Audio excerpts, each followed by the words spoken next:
அழகே அழகு upcoming episode. பாக்யராஜும் மலரும் பீச்சில் ரொம்பவே ஹாப்பியாக என்ஜாய் பண்ணிகிட்ருக்காங்க. நிறைய பேசுகிறாங்க, ஃபோட்டோஸ்லாம் எடுத்துக்கிறாங்க. அதுக்கப்புறம் பார்த்தீங்கன்னா பாக்யராஜ் அந்த பக்கம் இந்த பக்கம் பார்க்குறாரு. மலர் என்ன அப்படி பார்க்குறீங்கன்னு கேட்குறாங்க. இல்லை சுண்டல் பஞ்சு மிட்டாயின்னு ஏதாவது வருதான்னு பார்க்குறேன்னு சொல்கிறாரு. இந்த டைமுக்கு அதெல்லாம் வருமா? சரிவா நம்ம ரெஸ்டாரண்ட்டில் போய் சாப்பிட்லான்னு சொல்லிட்டு பீச்சிலேருந்து 2 பேருமே ரெஸ்டாரண்ட்டுக்கு கிளம்புறாங்க. ஒரு பக்கம் தங்கராஜ் ரேவதியை வீட்டை விட்டு வெளியில் தள்ளிட்டு நைட்டு ஃபுல்லாக வெளியவே கடைன்னு சொல்லிட்டு அவர் பாட்டு டிவியில் பாட்டு போட்டு என்ஜாய் பண்ணி கேட்டுட்ருக்காரு. எல்லாரும் பாக்கியராஜ் ரெஸ்டாரண்ட் போயிட்டு ஃபுட் ஆர்டர் பண்ணி சாப்பிட்டுட்ருக்காங்க. அங்கேயும் நிறைய பேசுகிறாங்க. அதுக்கப்புறம் திடீர்னு மலருக்கு வந்து தங்கராஜ் ரேவதியோட ஞாபகம் வந்தது. அவர் ஏன் இப்படி இருக்காரு? எப்போ வீட்டுக்கு வந்தாலும் ஏதாவது ஒரு பிரச்சனை பண்ணிட்டு போகிறாரு.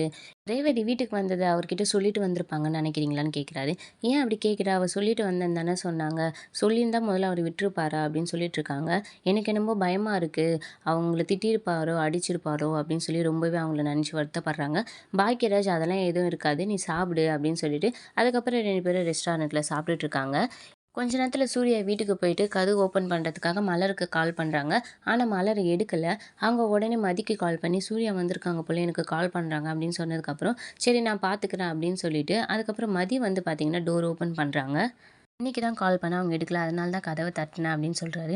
நீ முழிச்சிட்டே இருந்தாலும் எனக்காகலாம் வந்து கதவு திறக்க மாட்டியே அப்படின்னு கேட்குறாரு. அதுக்கப்புறம் அவங்க தூங்கிட்டாங்களோ அப்படின்னு சொல்கிறாரு. ஆமாம் தூங்கிட்டாங்க, தலைவலின்னு படுத்துட்டாங்க அப்படின்னு சொல்கிறாங்க.